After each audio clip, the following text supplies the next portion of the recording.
Good morning, everybody. I see our alumni. Good morning. Good morning. Good morning to all of you, Starlight 1, Starlight 2 participants, and our guests and other participants. Please bear with us. We'd like to start at exactly 10:05, and so that we can ensure that everybody is in the Zoom room webinar.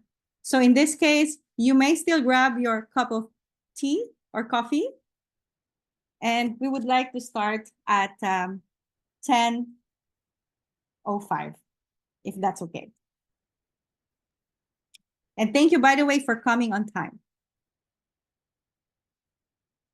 All right, so ladies and gentlemen, welcome and good morning to the final webinar of the Starlight program, which is a 2-year EU-funded program, and we're very happy to have you all with us.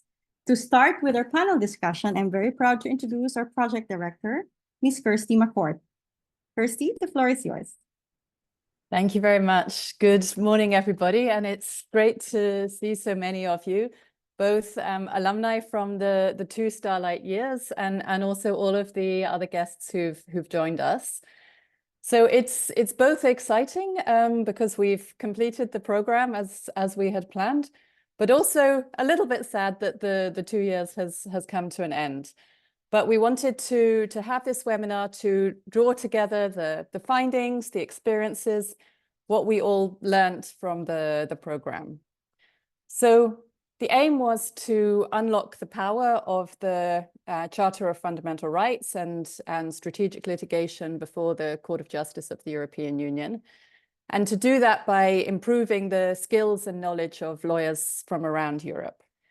And just in terms of some of the kind of highlight facts and figures, so we trained over 120 lawyers from all of the target countries that we were looking at. We developed kind of 7 bespoke modules, so both the thematic modules and the skills modules. We held nearly 20 legal clinics in both the years with small groups of all the participants. Published 6 example legal arguments, and you can find those on the Hertie website, and developed, and you'll see one of them at the end of this, several informational videos. So in terms of the kind of raw data and the facts, it's in itself quite an achievement.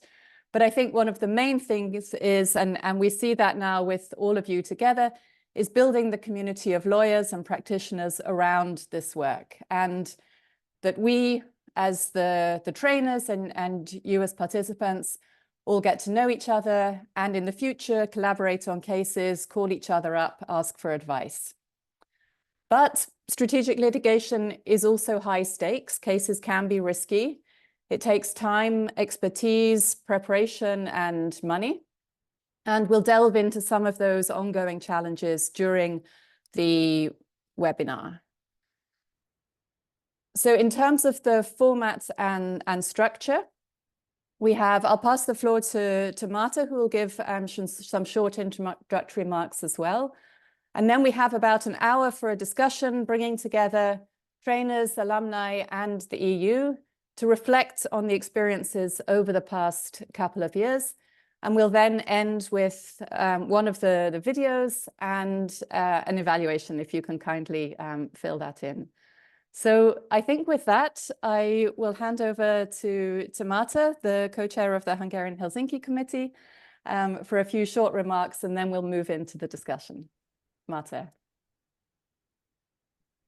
Thank you very much. And a warm welcome from Budapest to all of you. Thank you for joining this webinar, this closing event of our Starlight project. On behalf of all our partners and contributors, I'd like to really thank you for not only coming here, but also putting in so much work and effort and time and commitment to participating in Starlight, which consisted, as you know, of 2 years. So we've been able to meet and grow an informal community of over 120 participants. There's been a lot of valuable work produced, and we'll hear more about this later.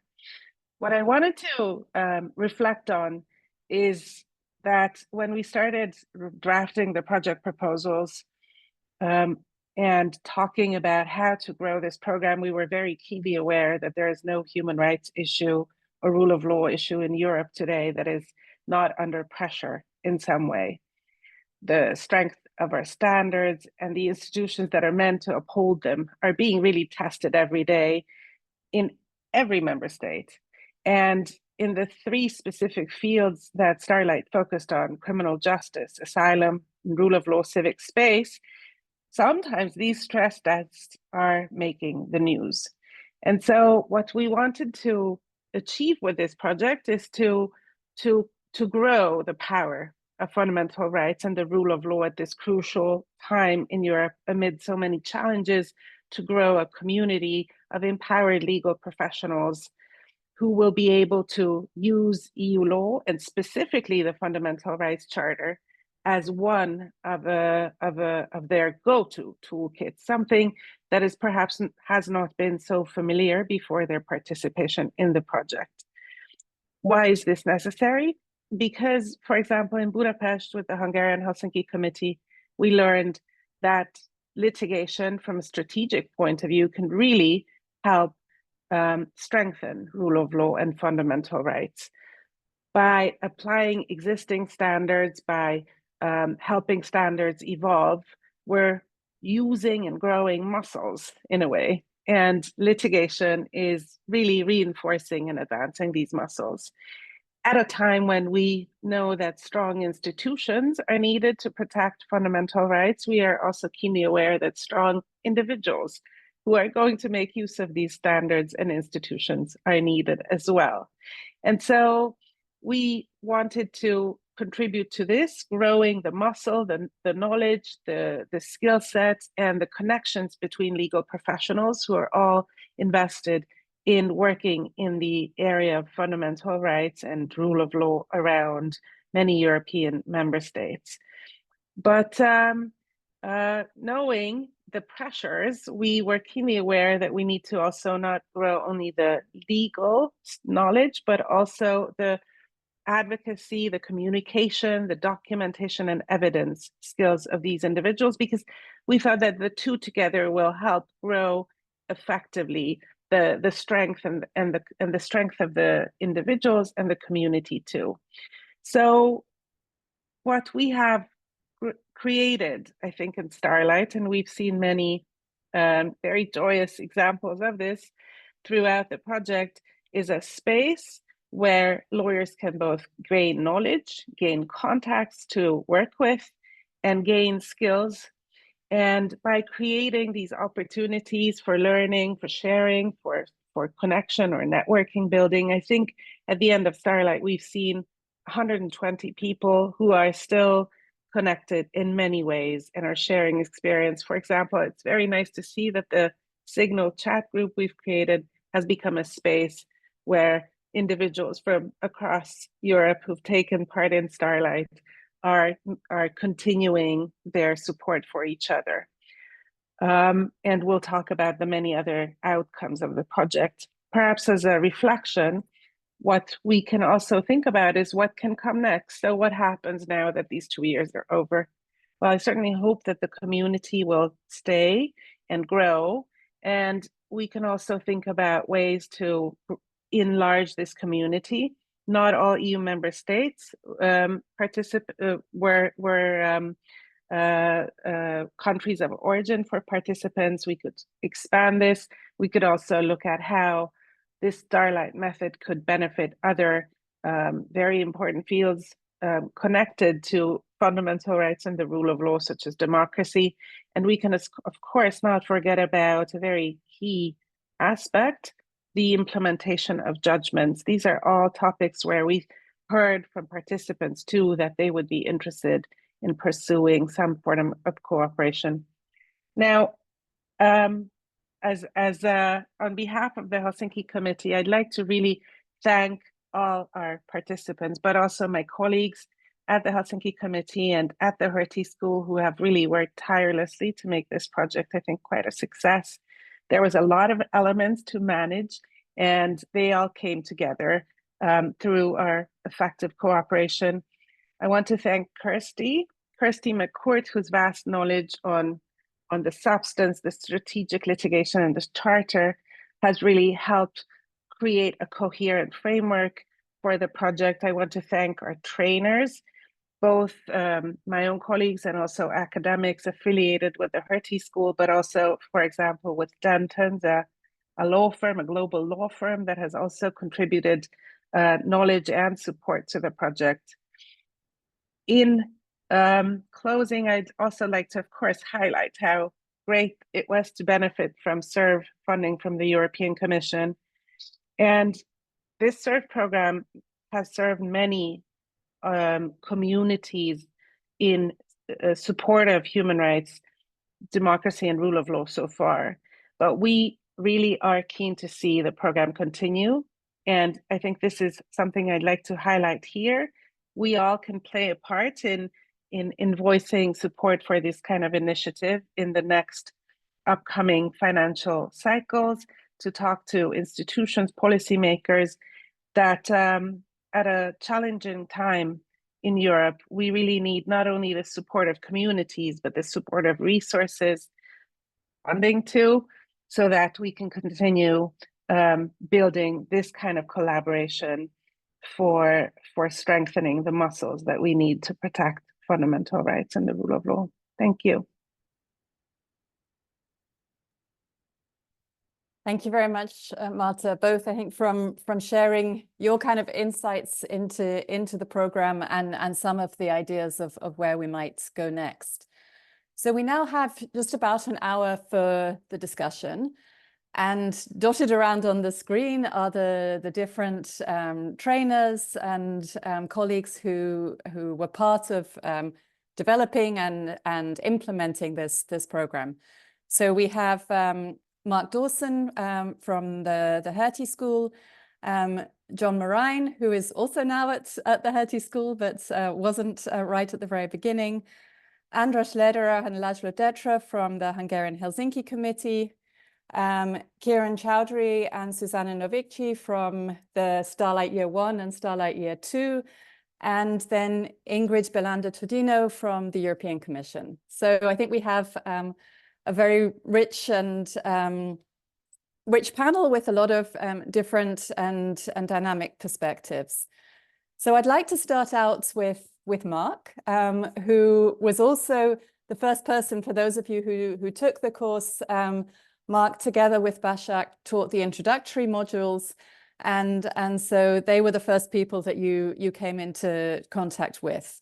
And also those introductory models to a certain degree reflected on the newness of litigation before the Court of Justice of the EU, and the kind of perspective between the Strasbourg Court and the Luxembourg Court. So Mark, it's really great that you're here with us today, and it would be very interesting to hear from you, your reflection over the 2 years, having participated and led these 2 introductory modules, and how it links to your ongoing research and the insights that you would like to share. Yeah, thank you very much, Kersty, and to everyone who's put this webinar together. It's nice to see everyone again.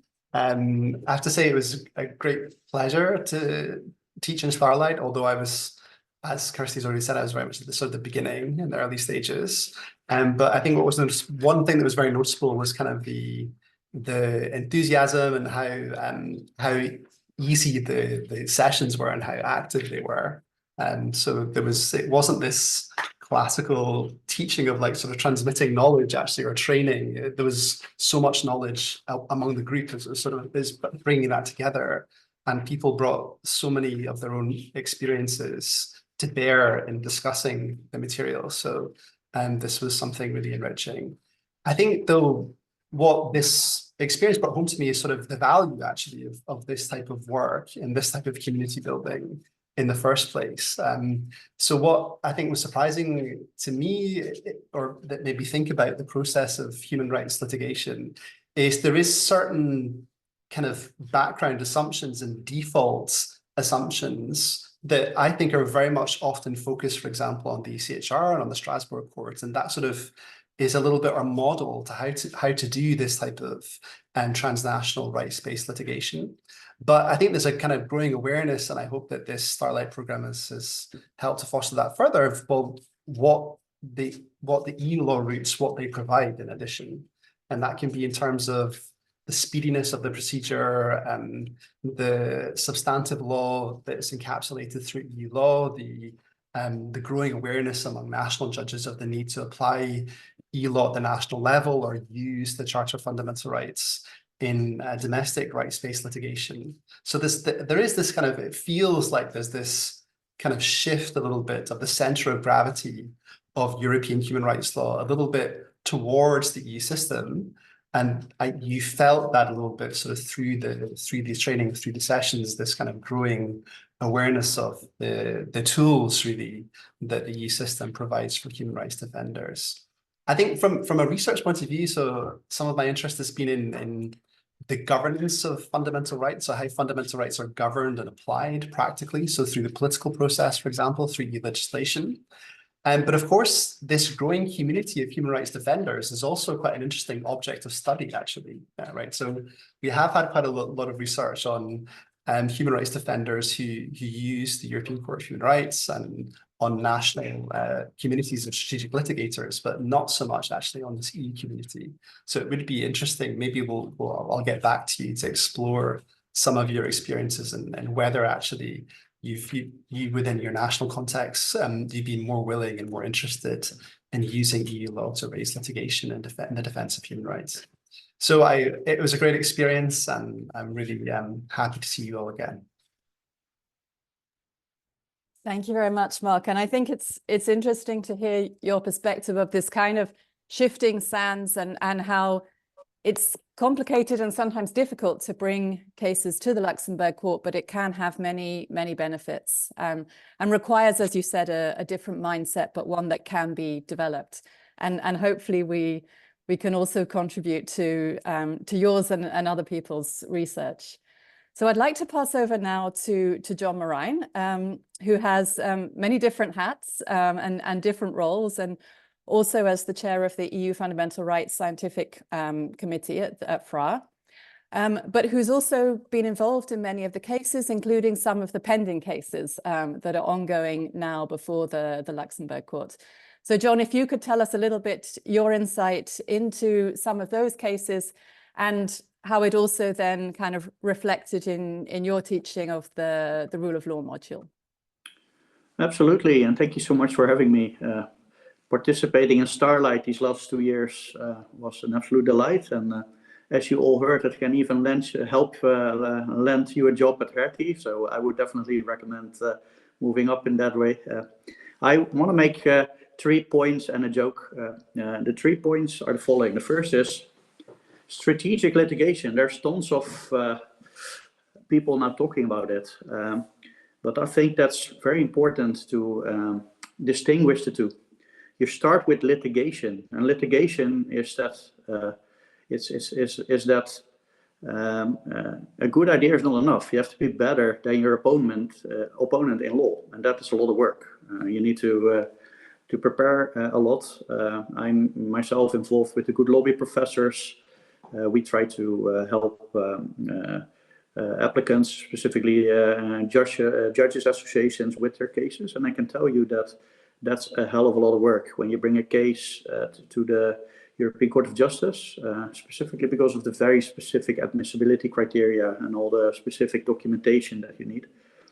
So good ideas are not enough, and the strategic part of this is that it's not a standalone tool. Litigation should always be sort of part of a package, and you have to think carefully about also the downsides. What if you lose a case? Is that worth it? I mean, we sometimes forget that the most important and successful examples of strategic litigation were actually overturning Roe versus Wade in the United States, right? So you have to realize that your opponent can also use strategic litigation. So that's some background, and that's why it's really important, I think, to reflect on this more broadly. So my first substantive point is really the cases that I've been involved with the good lobby professors, which really helped, which were about helping for association of judges to bring a case against the council and the commission in the European Court of Justice, challenging the way that the commission had issued money to Poland, 36 billion under the Recovery and Resilience Facility, in a way that the judges associations argued actually undermined previous case law of the European Court of Justice. And I think that so eventually the General Court in June said the judges associations were inadmissible, even if it had first fast-tracked the case. And now, just 2 weeks ago, the judges associations have announced that they will appeal and they'll go back to the European Court of Justice. So again, we wasted the whole summer writing the appeal. And what I want to highlight there is a charter point, because it's very important to understand that, as Mark already said just a second ago, the different legal systems that we're all part of in Europe are connected. Part of the way that you can substantiate a court case in Luxembourg is actually by relying very heavily on Strasbourg case law. And that's important in this specific case for 2 reasons. First of all, the Strasbourg case law is much more advanced and more strict in many ways than judicial independence. So you can make a charter argument there, Article 52, paragraph 3, that if you interpret a charter, you need to take account of Strasbourg case law and the Strasbourg norms. And that is also, for example, now relevant after the Klima Seniorinnen case, where you have different standing rules, different admissibility rules than the stricter ones under the European Union system. So we spent a lot of time in writing this appeal, which again ruined our summer, and really stressing this charter argument in the way that we sued there. So that is, I think, an important development, and also something that paradoxically you may want to consider when you bring a case that you think is actually strategic in terms of the litigation. One good way in the future to put pressure on Luxembourg may be to start first in Strasbourg, so that you raise the standard there and then make a charter argument that this needs to be transplanted into the European Union legal system. So that's my first point. That's really my current experience.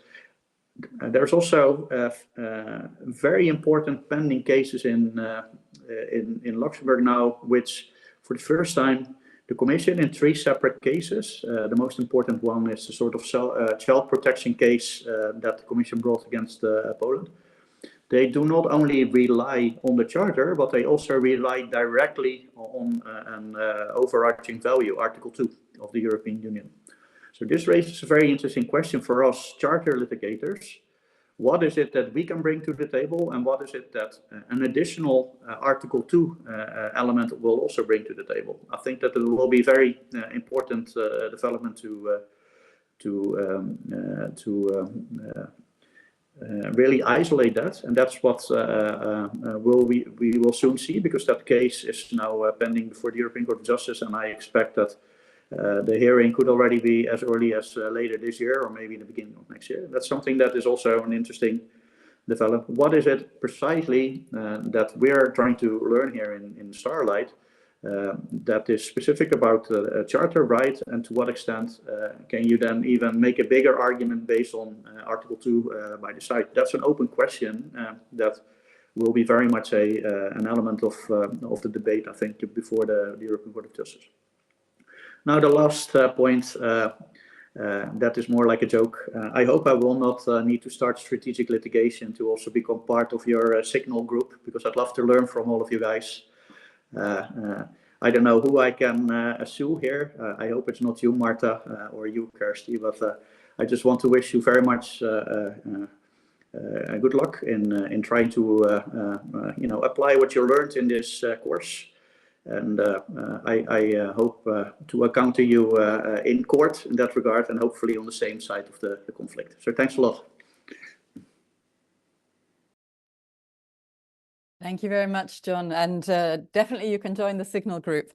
But thank you for kind of really bringing some of those very up-to-date examples and kind of, different ways in which this it's a very exploratory area. So different ways in which we can try to test out new approaches and use the Charter and EU law in combination in different ways. So I'd like to now pass to László and András, who were trainers in both the thematic part and in the skills part, and to hear your perspectives, both as trainers, but also your experience at the Hungarian Helsinki Committee from a litigation and advocacy perspective, and where you see some of this work moving in the coming years as well. So I'll hand over to you both. You can decide between you who goes first, and hand over to each other.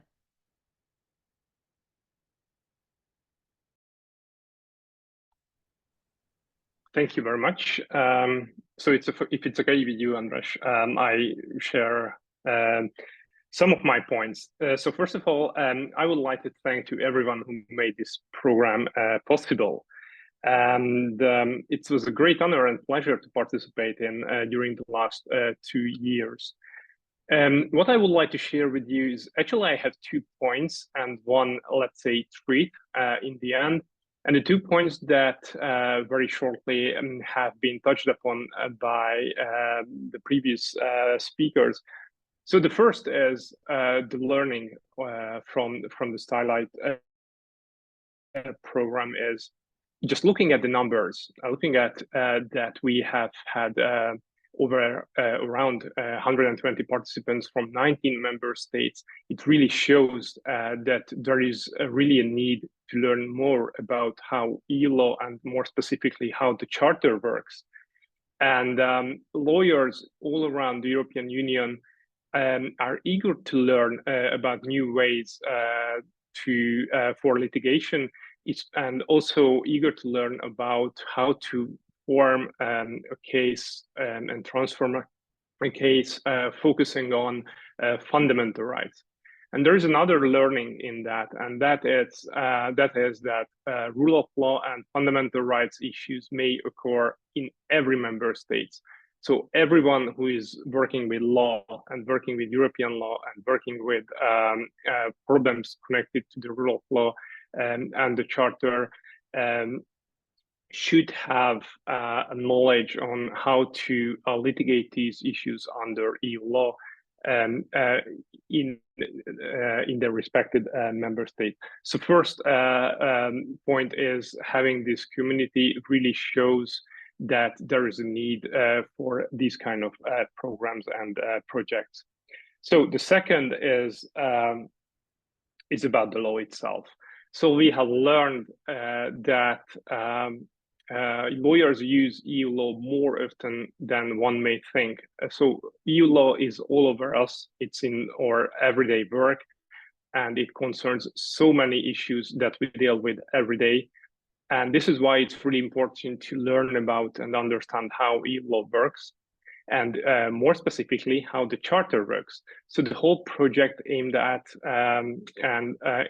learning about the logic, as Professor John Morijn described geniusly, the shark and the remora fish, because really this is the message that you conveyed to the participants, to learn that even a technical piece of EU law paves the way for a Charter and thus fundamental rights-based litigation. And that's very important. And that's, let's say, the strategic point, that realizing that there is EU law involved, even if it's technical, the case could be turned into a fundamental rights-focused case, and that may really change the point of the whole litigation strategy.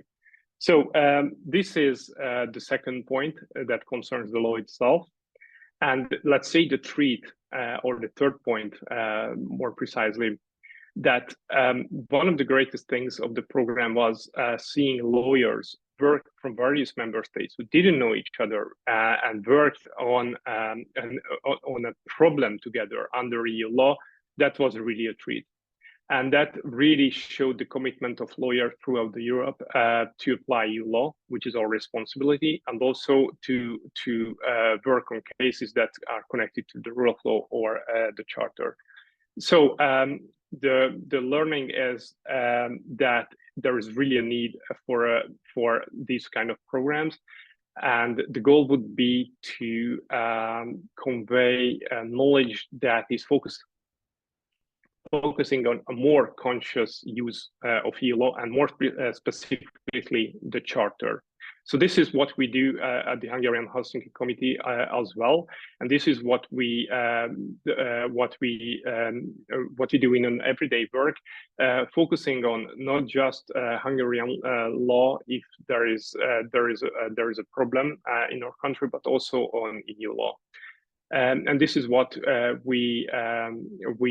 this is our message in the STARLIGHT program as well. So thank you very much. I hand over to András. Thank you, Laci. Hi, everyone.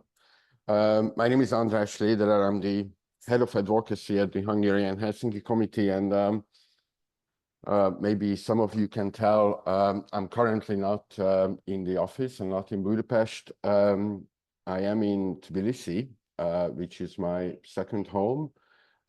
In fact, I'm on holiday, but the community that the second cohort that I had the privilege to encounter created made me compelled to join the final webinar.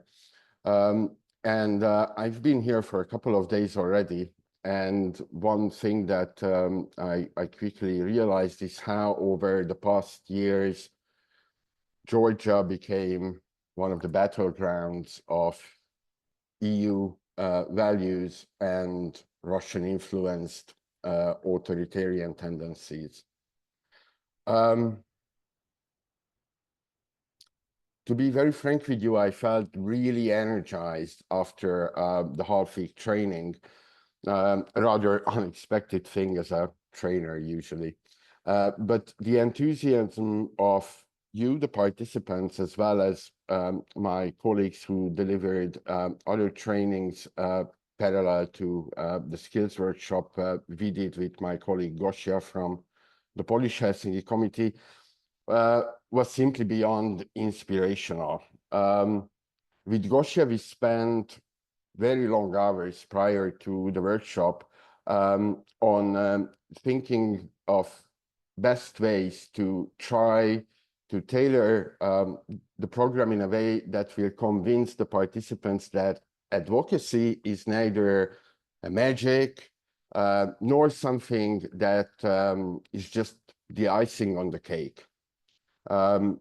We wanted all of you to understand that this is necessary to support your successful litigation efforts, but it is also necessary when it comes to the implementation phase, when it comes to the enforcement of judgments. And by the end of the workshop, I think that even those who felt in the beginning that doing advocacy is beyond their capacities became convinced that actually, in fact, advocacy is something that they have been doing already anyway, just maybe not in a very self-conscious manner. And one of the greatest opportunities and learning outcomes of the half week we spent together with the participants of the advocacy skills workshop was to understand in a more how to do advocacy in this more self-conscious manner. And what we tried to do with Gosia and seeing the discussions in the Signal chat that Márta mentioned, also based on the separate messages both Gosia and I have been receiving over the past couple of months from the participants, it seems that this actually worked. Now, another key lesson that I'm very happy to see that taking place was, as Márta said, the cooperation among participants, but also among the trainers, seems to be carried over well beyond the actual training. And this is something we only dare to hope so when we thought about STARLIGHT as a project. And this is in fact so encouraging that when we will devise similar future projects, we will try to ensure that some form of more organized cooperation, such as, for example, mentoring possibilities, are included in the planning, also to meet many of the requests that you formulated. And although László has already talked about the future of strategic litigation and human rights strategic litigation in the coming years, I just want to add two things very briefly. One, strategic human rights litigation is really a public benefit activity. And this also means that we should really take time to inform the public, not just the potential group of beneficiaries we are working with, but the wider public, and also work on gaining support for the work that we are doing. And I think advocacy is one useful, important tool in that. And as I said in the beginning, I'm in Tbilisi at the moment, and as some of you may know, the Georgian government has introduced an anti-NGO legislation that aims to starve and strangle independent civil action, including the operations of independent media as well. And as someone who has been with the Hungarian Helsinki Committee for almost a decade, someone who used to live here, I have friends and colleagues working at these threatened organizations. And I met some of them in the past couple of days, partially to think about potential strategies and how I and we could assist them, but also to brainstorm on ways forward, including at the area of strategic litigation. And one of the most striking thing to realize was what fundamental difference the applicability of the Charter means in such situations. And I just want, as a last comment for you to take with you for the years to come, is that as EU citizens, we have a responsibility to capitalize better and more often on the catalogue of rights provided in the Charter. We are among those lucky few in the world who can really rely on a very strong catalogue of rights and on an existing and growing, improving, developing jurisprudence that aims to defend these rights. And I hope that the participants of STARLIGHT will do so in the coming years, but also by doing so, you will also inspire your colleagues in your respective countries to do the same. I'm very much looking forward to continue cooperating with many of you, and thank you so much for having me as a trainer. Thank you. Thank you, András and László. And I mean, I think it's very sobering as well to hear your perspective now, sitting right at this moment. It looks very beautiful in Tbilisi, but we know that there's also huge challenges from a country where it seemed very hopeful to a big crackdown the last years on civic organizations and human rights defenders. I think from what László was saying, it's interesting, you know, we only, you know, from the news hear about cases before the Luxembourg court when Apple, for example, loses a big case. And the fact that the Charter can be applied in actually a lot of different cases. And as András was then just saying, that, not only is it about, as we've been saying, kind of unlocking the potential of the Charter, but also the responsibility of all of us to use actually what we have as a huge strength in the region. So I'd like to pass now to Kiran and Zuzanna, who were participants in the program from year 1 and year 2, to hear your perspectives. I mean, Kiran, you have a whole year having finished to reflect. Zuzanna, it's just a few months. But your perspectives, both on the program and how it interlinks with your work. So if I can hand over to both of you.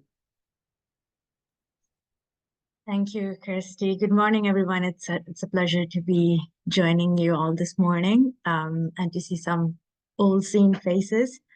I'm Kiran Chaudhuri.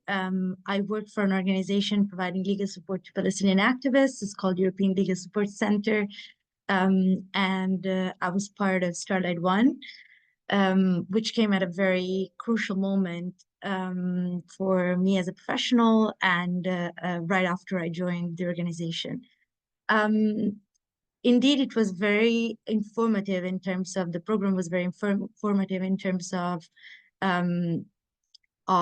strategic litigation in Europe. I think it was very useful for me in general to be able to sort of include this perspective and the Charter's framework among the different tools that lawyers can sort of resort to when they're thinking about building a strategic litigation case.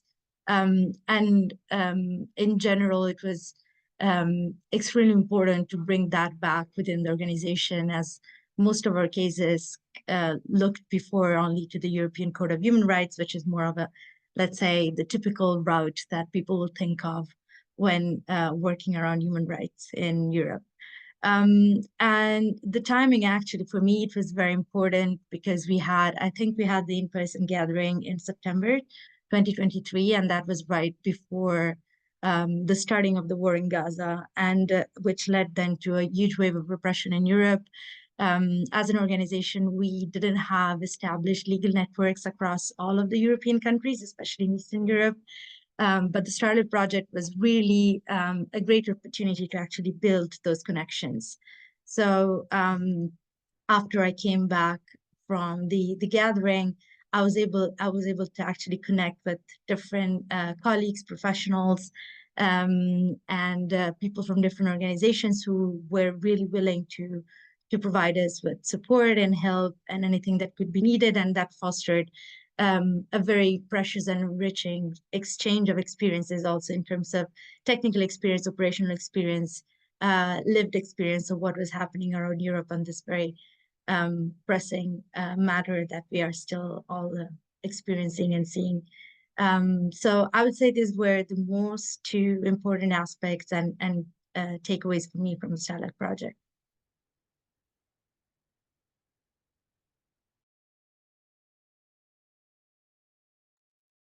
Thank you. Hi, so my name is Zuzanna, and thank you for having me here today. So I have to say that I really took my time thinking about one most important thing that Starlight taught me, because obviously it taught me a lot. And if I had to pick just one, I would say that it taught me to be more courageous. And let me explain what I mean by that. So in our everyday work in Helsinki Foundation for Human Rights in Warsaw, we often use arguments based on the Charter. But as you can imagine, these arguments don't often stick. So sometimes we resort to more, let's say, conventional strategies. But I think we can all agree that there's a big difference between, let's say, acquitting a journalist who has been slapped after a lengthy trial versus dismissing the charges at an early stage, because continuing the proceedings would infringe upon his freedom or her freedom of expression as guaranteed by the Charter in conjunction with the recommendations of the European Commission. But working with you and learning from you and seeing that there are many lawyers who think alike and who are courageous in advancing arguments based on the Charter, hoping that the judges will take them into account, made me realize that we really at Helsinki Foundation in Poland need to do the same. Because if we don't raise the issue of the protection of fundamental rights, or the primacy of the EU law, it's even less likely that the judges in Poland will rule on that basis. So from my experience recently, a court dismissed our request to make a preliminary reference regarding a state obligation, claiming that it fell under the Acte Déclaré exception. But at the same time, this court admitted that the states indeed have that obligation. Sadly, the same court did not compel the state to fulfill it. And some lawyers working on the case wanted to drop this line of reasoning based on the EU law, but I protested because maybe we won't succeed, but at least the foundation will be laid, and as Márta put it, the muscles will grow. We also decided to approach this from another angle, and in 2 weeks we'll be conducting training for judges on freedom of expression. And you can probably guess what the center of gravity will be. It will be the Charter. So I wanted to thank you for the courage, for the amazing time in Berlin, and also for the image of remora fish, which now lives in my head and rent-free. Thank you very much to you both. And I think that's also an interesting perspective. And we've talked very much about the community, but how that gives courage, you know, both knowing that other people are working on similar cases, but knowing what's possible and where you can push. And Kiran, it's really great to hear over the past year how you've been able to connect with people. Working on an issue that many people would initially might think doesn't have anything to do with EU law and the Charter, but actually when you dig into it, really does. So thank you very much to you both, and I hope this community continues to grow and flourish. So now I would like to hand over to Ingrid from the Fundamental Rights Unit. She's head of the Fundamental Rights Unit at the European Commission. And Ingrid, we're really happy that you've been able to join us actually now on all three of these webinars. The very first one to launch the program, the one in the middle before the start of the second year, and now this one. And hopefully also that kind of enthusiasm that everybody has felt has bubbled up as well into the webinars. But this was a novel funding stream, which, you know, for all of us as practitioners across Europe has been very important. And so it would be really interesting to hear now, 2 years on, your reflections as well, but also where you see some of the challenges and the gaps, and where you see the Commission's support and work in this area evolving. Thank you. Thank you very much, Kirsty, and good morning, everyone. And thank you for inviting me the third time to participate in this final webinar of the Starlight project. First of all, congratulations for successfully completing the project. I can say as a co-funder of, not personally, but the Commission being a co-funder of this project, we're really happy to learn about these achievements. I really feel the enthusiasm and the feedback from participants and trainers on this exciting journey. And I'm really pleased to witness tangible progress made. As you said, this initiative was particularly important because it revolves around strategic litigation, which is a key mechanism to advance the protection of fundamental rights within the European Union. And this is why it has been put as a priority under the SERV program, as you mentioned. As you also have mentioned, previous speakers, that strategic litigation not only enforces fundamental rights, but also help ensure that there's a coherent application of EU law across the member states. And at the center of all this is, of course, a stronger application of the EU Charter on Fundamental Rights, which is a priority for my team and for the Commission in the current mandate. We're implementing a strategy on strengthening the application of the Charter, and this project is part of that. This, among other projects, are part of this to really make it tangible and used by practitioners in the member states, and also for the courts to bring to be able to work on cases related to the Charter. So it's a cornerstone of EU law, of course, and people need to be aware of their rights and receive proper judicial protection when those rights are violated. So this is really the main raison d'être why we really want to support a project like Starlight. In terms of main takeaways, having listened to your discussion and also looking at the priorities and objectives of the program and how you implemented it, I think the program has been a success in promoting the use of the Charter as a tool for strategic litigation. It aimed to address gaps in fundamental rights protection, particularly in areas where these rights are under threat.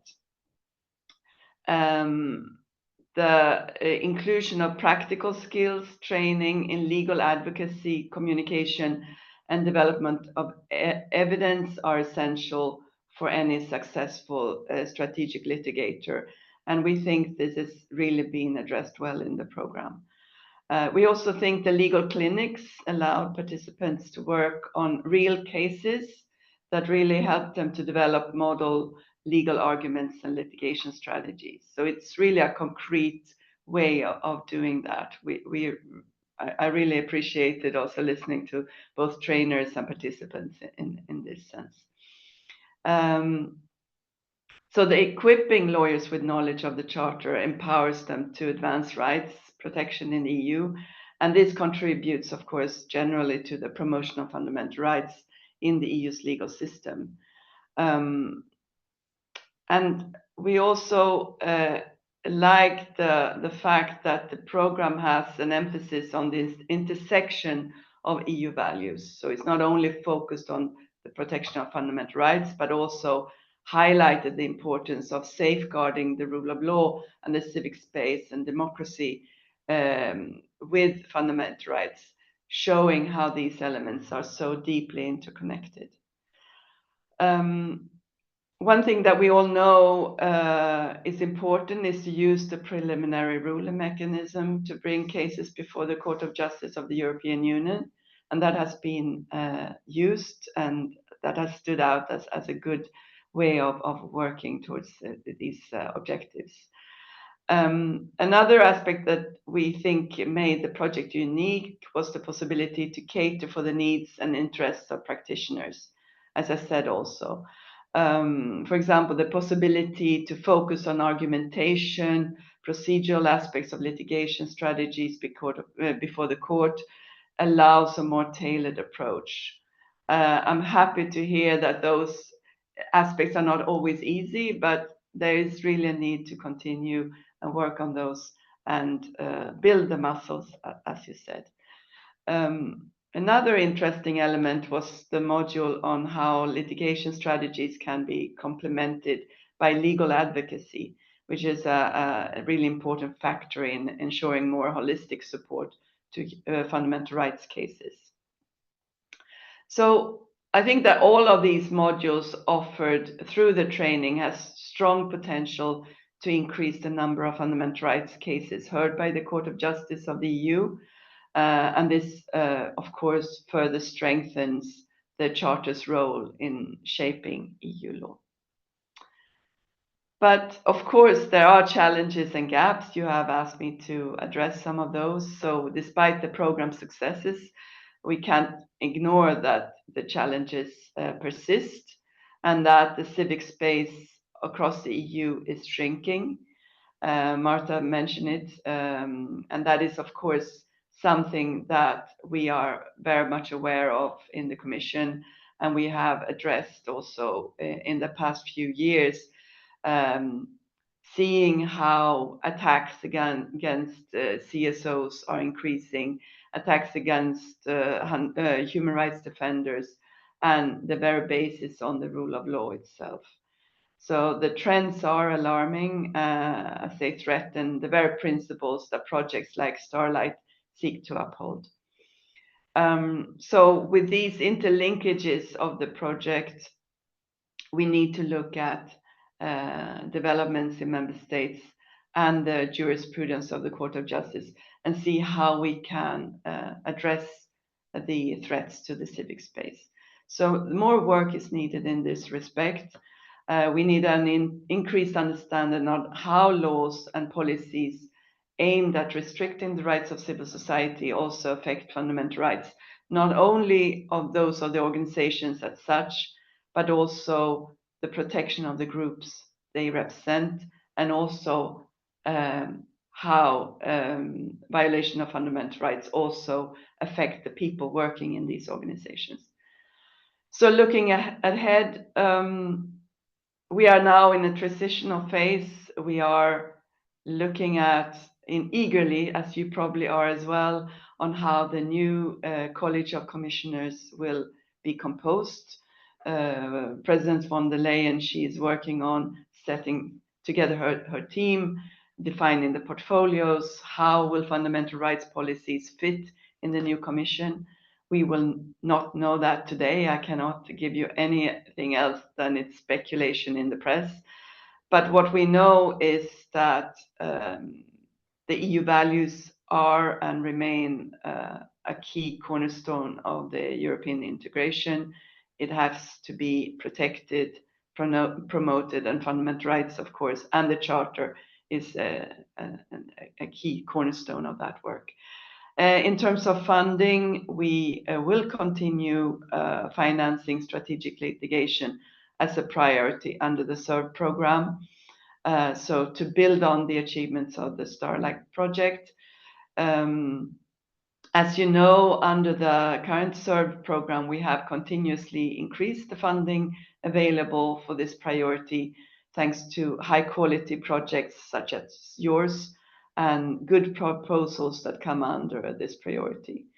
We have already put strategic litigation in to be included in next year's program of the SERV program with a funding priority dedicated to enhancing the capacity of civil society organizations, equalities, bodies and others to work in this area.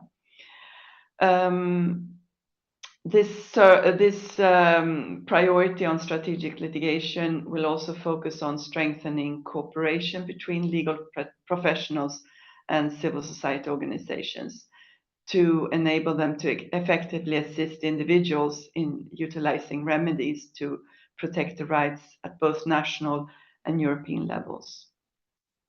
Another key area to focus on moving forward will be addressing the rise of SLAPs, and you have also mentioned it in this discussion. So this is legislation and recommendations that are being monitored and implemented under the supervision of the Commission.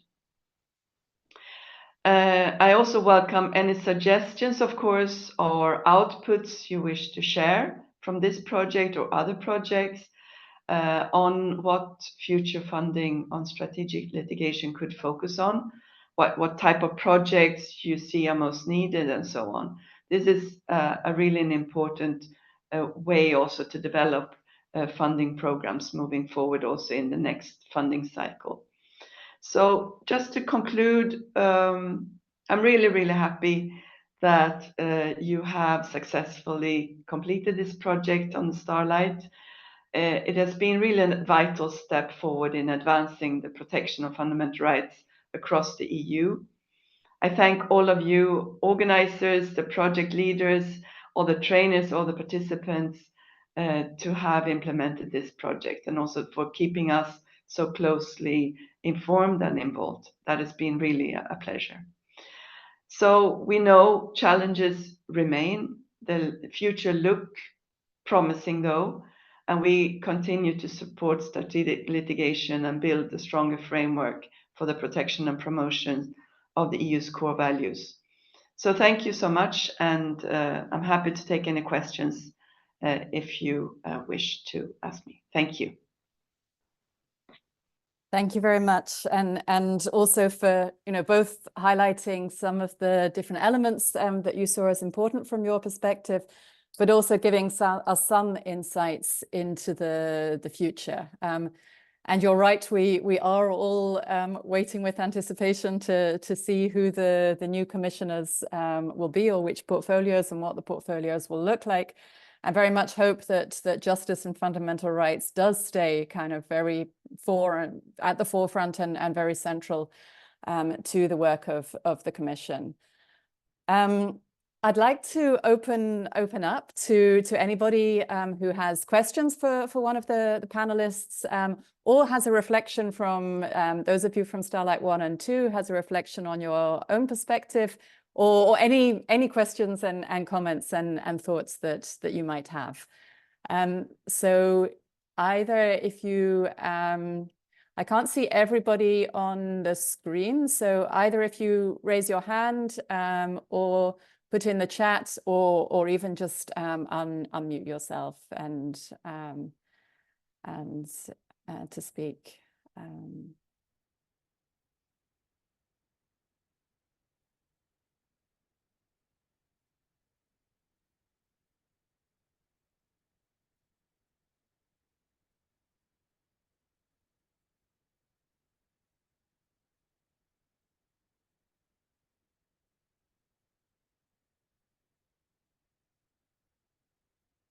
Yeah, I'm just flipping through to see.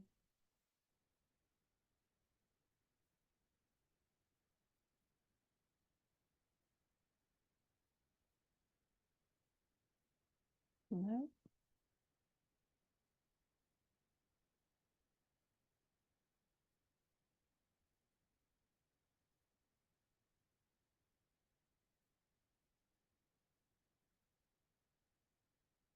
It's also open to the panelists. If you have any questions or thoughts to your fellow panelists, or any points that you would like to put or raise. I'll be happy to be the first one, but of course, you, ladies first. Márta, go ahead. Yeah. You want to go first, Márta? Go ahead. Okay. Now, so I just wanted to point out to all of you charter fans that as a member of the Fundamental Rights Agency's Scientific Committee, I will be chairing a panel in a big conference called Charter Exchange, which will be online between the 9th and the 11th of December, which is co-organized by the Fundamental Rights Agency and the European Commission. And on the 10th of December, I'll be chairing a panel about how to weaponize, let's say, the Charter for rule of law and democracy protection.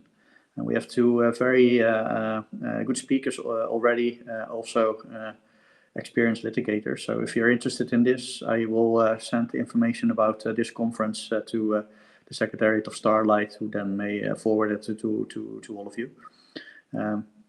Yeah, so that's what I wanted to add. Not to end on a low here, but there's always more to learn about the Charter and continue the conversation.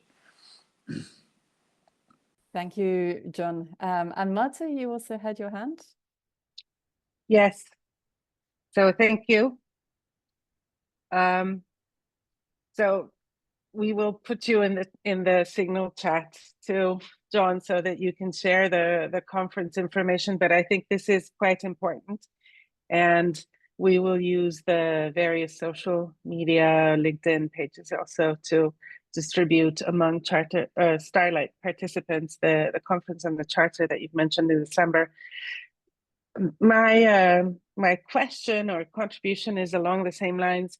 There are so many things happening, both at EU level, conferences, all sorts of professional exchanges, but also at the national level. And I think when the occasion arises, it would be really nice if participants could continue to share the various outputs, events, information. One thing that I really think is important to highlight is the extreme amount of investment that everybody has made from their lives into participating in Starlight. This was, of course, a demanding project, and I recognize that it was something that everybody had to build into an already very, very packed agenda. Legal practitioners, those of you taking cases, always have to meet a lot of deadlines, and sometimes it must have been difficult. So we want to ensure that your investment pays off also right after the project has ended, and we would like to continue to use this this Signal chat, but also other ways to help you do your work. And one thing that I want to highlight here is that the clinics have produced legal briefs, and you will all involved in clinics if you are a Starlight participant in this call, but I'd like to also promote this to others. The clinics were meant to help participants apply their knowledge in practice, but the outputs are certainly, I think, relevant for people beyond participants. And perhaps we can share the link here to the webpage on the Hertie School website, where we have uploaded these legal briefs. These are supposed to give you support in making legal arguments, adapt them, inspire these other participants and other legal professionals who didn't participate in the program to take ideas that were really developed through the very hard work of our participants and trainers. So there's many other things, resources that can help us stay connected and continue to make use of the fruits of this project. And please keep connected. Elisa has already shared it in the chat, so you might want to take a look. This is something that you also find on social media about this project further on. Thank you, Márta. And yes, for anybody who wasn't one of the Starlight participants, there are six cases that are posted on the website from both years. So 2 criminal justice cases, 2 asylum migration cases, and 2 rule of law cases. And some of these were real cases, some of them were real cases that were a little bit adapted. So they're intended to provide an example and also kind of follow a structure that is more or less the same as the structure that you would present either to the Commission in encouraging them to launch infringement proceedings or as a preliminary reference to the court. So please have a look at those. Sonia, I think you have your hand raised. Please go ahead. Yes, thank you, Kersty. Well, I just wanted to take the chance of this closing webinar to thank again for the program. It was amazing. As Márta was saying, it took a lot of time and also work, but it was totally worth it because it was a very good experience, all the online part of the program, but for sure the meeting, the closing meeting that we had and trainings there in person. It has been a pleasure to participate, and since then I've been talking to all my colleagues that they're human rights defenders, that they should apply for the next program because it was really, really interesting, and especially the advocacy stream, that it was all the colleagues and the trainers, they were amazing. And also I think one big part of all this program is also like building the community. So also to state again that I think it's very interesting that we keep in touch and that we keep sharing our advances in the use of European law in this sense. And yeah, to keep working together and exchanging, because it's been a pleasure. Thank you. Thank you very much. That's great to hear. And I think, yes, as many people have said, it wasn't a light program in terms of time. So the commitment that everybody made, but hopefully then as well the benefits gained from it. I'll share in the chat as well a link to an advocacy brief that we just put together. Starlight is part of it, Hungarian Helsinki, but also a lot of other organizations, maybe some of your organizations that are all working on strategic litigation. So recognizing some of the groundbreaking cases, the fact that we have this novel funding stream, and a lot of the developments that have taken place over the last years, but also highlighting, from the experience of those people who've been involved in litigating cases, where there are still improvements that could be made and how we could help make the process more streamlined so that the rights are protected and judgments are implemented in a faster way. So things like asking for interim measures when a case goes to the court, the ability to have web streaming when cases are taking place in Luxembourg, both as a learning tool for students and lawyers that haven't litigated a case before the court, but also from an informational and legal perspective. So there's a lot of different elements in that legal brief. Feel free to share it, use it in your own work. And one of the final points, of course, is as well that the funding for carrying out litigation itself is still a remaining challenge. And so how we can all work together to see how to bring a group of funders together to better fund strategic litigation. Are there any other questions or reflections?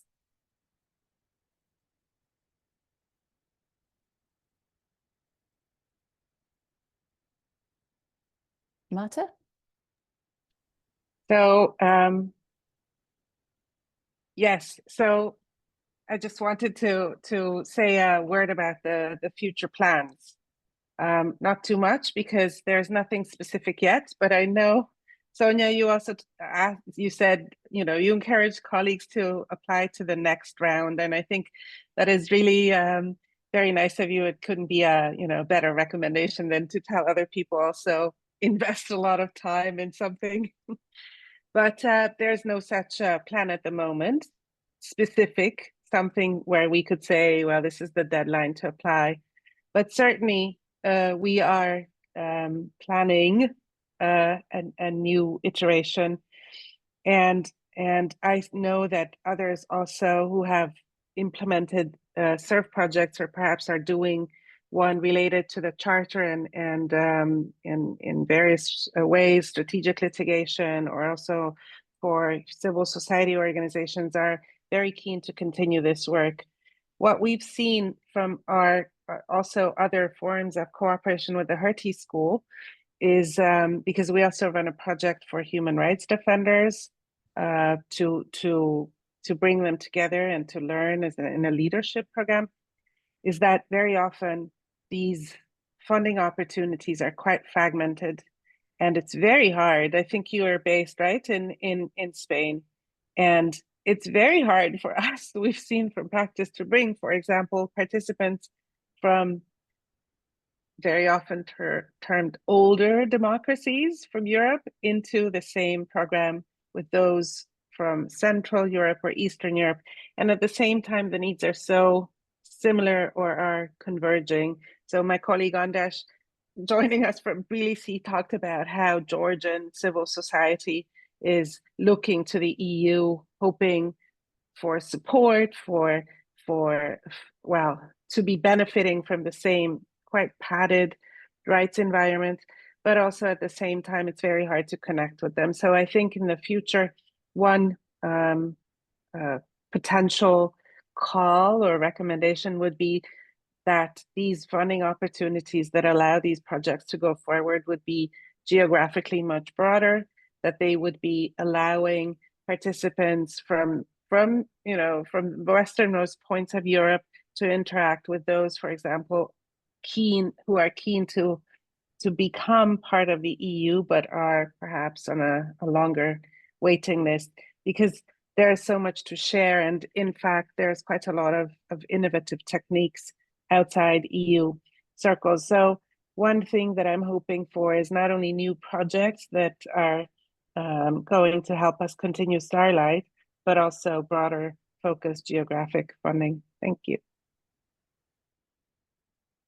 Thanks, Márta, for giving us some insights as to where things might go in the coming years. So if there are no further questions or comments, we wanted to show you one of the videos that we made during the program, and you can find all of the other ones, both some of the very small snippets and the longer 3 to 4 minute videos, again on the Hertie School website. And then we would also ask you to fill out the evaluation. As you know, from the Starlight participants, the evaluations are very important. So please do just quickly fill it out while you're still online and send it back. And yeah, I'll just say a couple of words then at the end. But if we can show now the video.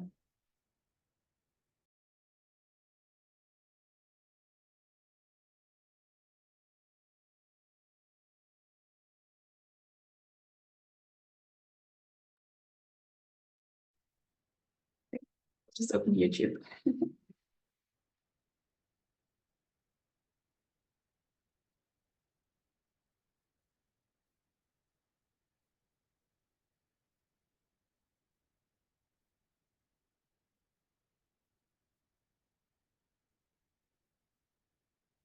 Can happen sometimes, tech issues. Please bear with us. It will be shown soon.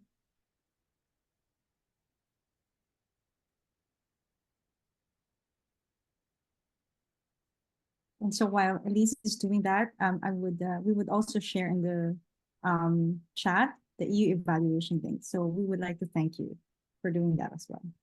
Please, Elise. In increasingly challenging times, it's becoming very difficult for human rights defenders to carry out their work and to protect and defend rights. So we need a variety of different strategies that bring together litigation, campaigning, communications, and advocacy. Human rights lawyers generally want to solve problems, but very often human rights problems cannot be solved by one lawyer in one case alone. We use advocacy to complement strategic litigation and also legal advice. So advocacy is a process towards change. The law might be discriminatory against certain groups. There might be a policy that restricts the space of civil society. So it's that change that you want to bring about. All human rights lawyers are doing advocacy when they're pleading in court, when they're writing documents, but it's not necessarily geared towards policymakers or decision makers. Lawyers work on cases and then linking it to advocacy is about looking at all of the different elements that go around a case. A lawyer needs to think about the strategy, which court to bring the case in, the timing of the case, what else is happening, what is the media environment. And so all of those elements feed into bringing a good case. Advocacy helps create a contextual argument that allows these other actors who have influence on the way courts, judges, and legal frameworks are thinking to draw out human rights evidence, to draw out human rights arguments. So the advocacy process involves lots of different elements. That might be identifying your targets, looking at the timing of your strategy, who you're going to work with, building a coalition, carrying out research that supports your case, and then eventually the meetings, the events, the activities that lead to that policy change. Very often a legal brief will be a great basis for an advocacy document, but the advocacy document will need to look different. So an executive summary is key. It's a long process, and it's also about building connections. It's about building from one advocacy initiative to another, having a strategy, but also being flexible. And so being able to jump on opportunities when they come about.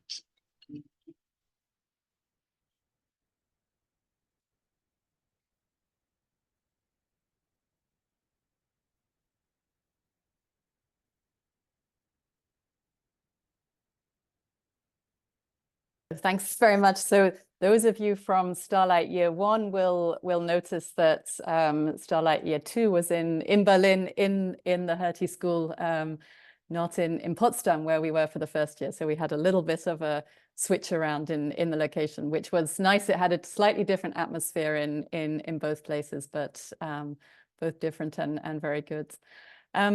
So please have a look at the other videos. For those of you who haven't seen one, there's one on the litigation itself, and there are the ones from last year with perspectives from different participants from Starlight 1.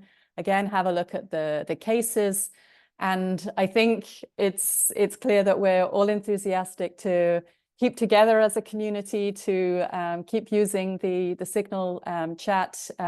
It's been very nice for me, based in Brussels, to meet participants from both years in meetings, and in Vienna at FRA events as well. So really, it does have this sense that we're building a community that existed. It was already there, but I think is really being reinforced and strengthened. So thank you very much to all of you for joining. Please do fill out and submit the evaluation that Laura has shared in the chat. And yes, I look forward to staying in touch with you all. Thanks to everybody who put together this webinar. Yeah, until the next time. Thank you, Kersty, for great moderation, and all the best from Budapest. Thank you, everyone. Thank you. Thank you. Bye-bye. Bye. Thank you. Bye. Well done. Bye bye. Thank you.